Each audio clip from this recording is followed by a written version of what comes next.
President Obama has authorized the use of drones for surveillance in Syria even as the Assad regime demanded that the U.S. seek permission before launching any airstrikes on its territory against Islamic State targets. Defense officials said on Monday evening that the Pentagon was sending unmanned and unmanned reconnaissance flights over Syria, using a combination of aircraft, including drones and possibly U-2 spy planes. Mr. Obama approved the flights over the weekend, a senior administration official said.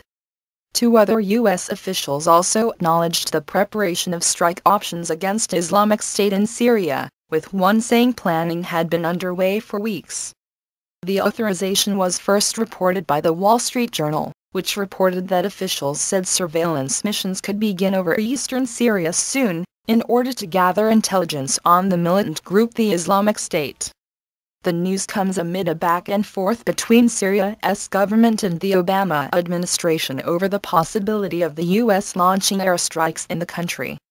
The Assad regime on Monday demanded the Obama administration seek permission before launching any airstrikes on its territory against Islamic State targets, while the State Department indicated it had no intention of seeking the approval of the Syrian regime. U.S. military officials have given mixed messages on how seriously airstrikes in Syria are being considered, saying most recently they would only be used to counter a threat to the U.S. While the Syrian government has the capability to partly defend its airspace from American warplanes, American fighter jets can fly close to the border and fire on targets in Syria using long-range precision weapons. The American military could also jam Syria's air defense systems by sending signals that would make it difficult or impossible for radar to pick up American fighter planes entering Syrian airspace. Such a move would give fighters a limited amount of time to hit ISIS targets or camps before leaving Syria. The military could also use B-2 stealth bombers, which are almost invisible to radar, or could fire at stationary targets in Syria using Tomahawk cruise missiles, launched from ships at sea.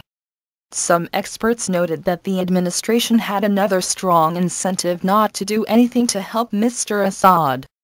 A central element of its strategy is to assemble a coalition in the region against ISIS, enlisting partners like Jordan, Turkey and Saudi Arabia.